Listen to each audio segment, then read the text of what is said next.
म्हणे माझी माझी तुका म्हणे माझी तुका म्हणे माझी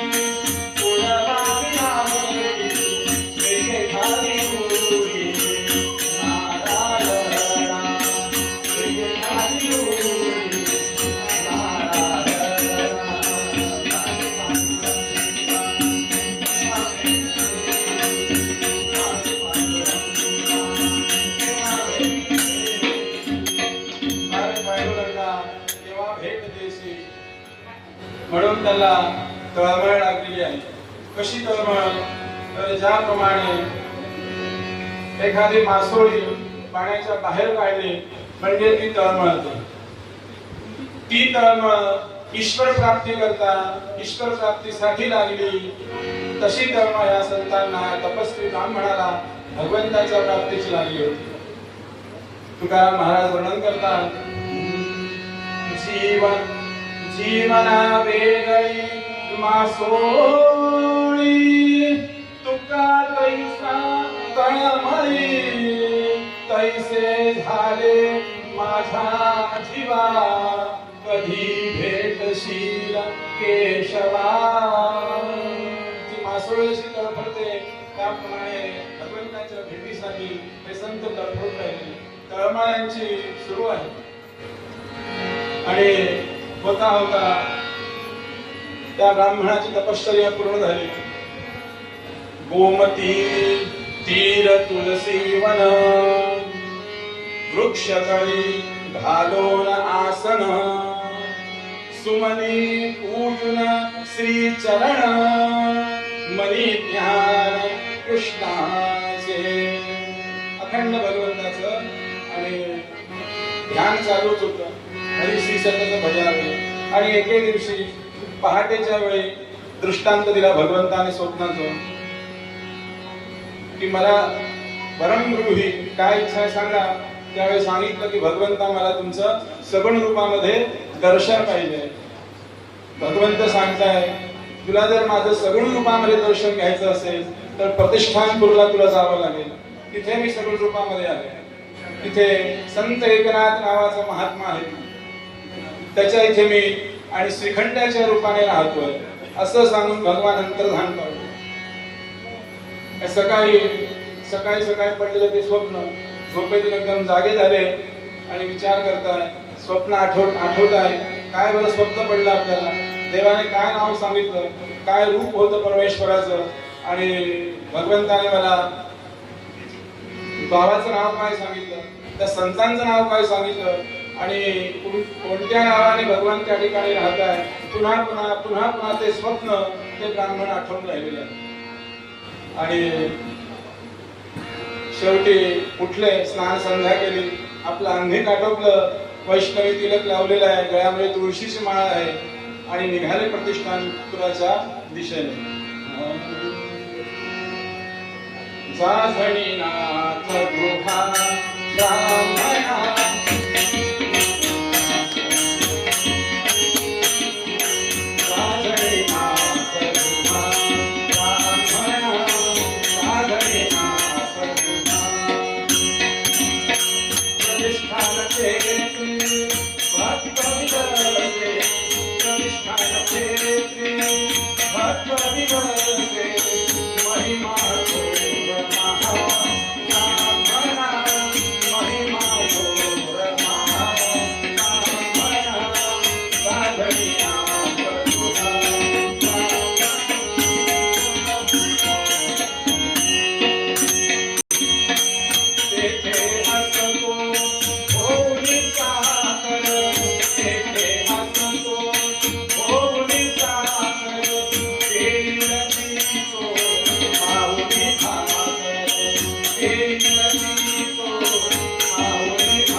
साखर होऊन राहतोय, पडेल ते काम करतोय, जे काही खायला मिळेल त्याच्यामध्ये समाधान आणि तृप्तीचा ढेकर देतोय, त्याप्रमाणे ब्राह्मण निघाले आणि प्रवास करताय.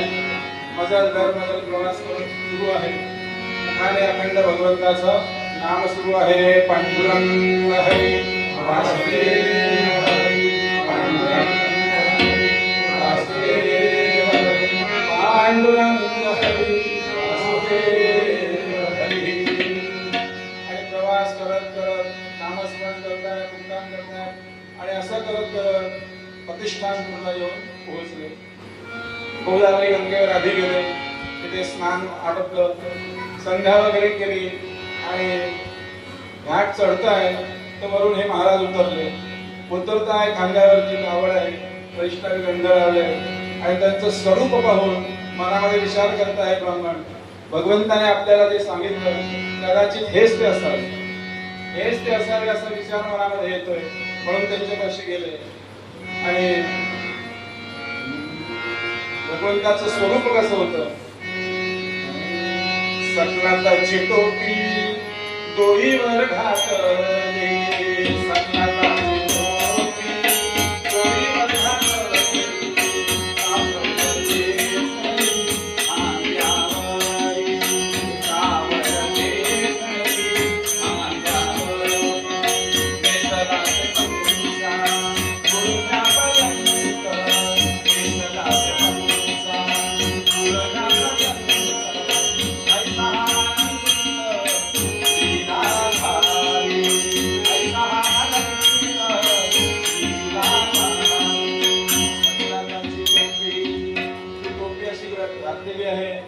मुलग्यापर्यंत पंचा, अंगावरती कावड, ते रूप पाहून त्या ब्राह्मणाला क्षणभर असं वाटलं की ते हेच असावे. म्हणून त्याला विचारलं, देव त्याला नाथांचा पत्ता विचारलाय, तुम्हाला नाथांच्या कडे कशाला जायचंय. सांगितलं असं मला स्वप्नामध्ये दृष्टांत दिला भगवंताने की नाथांच्या इथे श्रीखंडाच्या रूपाने प्रत्यक्ष भगवान श्रीकृष्ण राहत आहे. भगवान विचार करतायत आपली ओळख जर नाथांना पटली तर पहिल्यासारखा व्यवहार राहणार नाही. मग त्याला जाण्याचा प्रयत्न करताय. सांगितलं स्वप्नासी कैसा सत्यपणा. अरे स्वप्नाला तू कसं काय खरं समजला. स्वप्नासी कैसा सत्यपणा, उगीच येसी प्रतिष्ठान पुरा. एवढ्या लांबून द्वारकेहून विनाकारण पर्यंत आलास. शोभित श्रीखंड्या ब्राह्मणा, येथे कोणी असे जीर्णा. इथे कोणी श्रीखंडाकडे राहत नाही. विनाकारण लांबून प्रवास करला गेलेला आहे म्हणून परत जातो. एवढं सांगून त्याला टाळण्याचा प्रयत्न करताय. पण मला तुम्ही पत्ता तर सांगा, नाथ महाराज राहता कुठे तर सांगा, तुम्हाला माहिती आहे का. त्यावेळेस श्रीखंड म्हणतो मला माहित नाही, असं काहीच नाही जगामध्ये. मी विश्वभर परमात्मानात खंड आहे. तर मला माहिती नाही असं जगामध्ये काहीच नाही, माझ्यापासून काही लपलेलं नाही. तुम्ही जाऊन विचारा, मला वेळ नाही, तुम्हाला पत्ता सांगणार, वेळ जाईल माझा, मला पाणी भरायचं आहे. म्हणून त्याला त्या ब्राह्मणाला पुढे पाठवून दिलं गावामध्ये आणि स्वतः आपल्या कामामध्ये मग्न झाला. हे तपस्वी ब्राह्मण विचारत नाथांच्या वाड्यापर्यंत आले. नाथांचा पत्ता काही कठीण नव्हता, प्रसिद्ध होते नाथ महाराज आणि नाथांच्या वाड्यापर्यंत आलेले आहे. आल्यानंतर आलेल्या अतिथ्याचं स्वागत करावं ही नाथांच्या घरची परंपरा. नाथांनी त्यांना नमस्कार केला, गुळ पाणी दिलं, बसलेले आहे आणि मग विचारलं हळूच की तुम्ही कुठून आला. सांगितलं मी द्वारकेहून आलो. इतक्या लांबून येण्याचं कारण काय. अहो तुम्हाला तुमच्या इथे श्रीखंड्या नावाचे कोणी गृहस्थ राहता का. मग तुम्हाला कसं काय माहिती आमच्या इथे श्रीखंड्या राहता म्हणून. द्वारकेच्या व्यक्तीला प्रतिष्ठानपूरमध्ये म्हणजे आजचं पैठण तिथे श्रीखंड्या म्हणून राहतोय, कसं काय तुम्हाला कसं काय माहिती. अहो सर्वसाधारण ब्राह्मण नाही आहे, प्रत्यक्ष परब्रह्म आहे ते आणि तुमच्या इथे तुमची सेवा करते. धन्य आहात नाथ महाराज तुम्ही. म्हणून त्या नाथांना त्या ब्राह्मणाने साष्टांग नमस्कार घातला. गोपाल कृष्ण भगवान. आणि हे समजण्यावरती मात्र नाथ महाराज पक्ष घडत नाही. विचार करताय काय काय आपल्या इथे भगवंताने काम केलं. आपली धोत्र काय धुतली, सडा संभाळून काय केलं, कावडीने पाणी तर भक्ताच आहे, पडेल ते कार्य पांडुरंगाने केलं.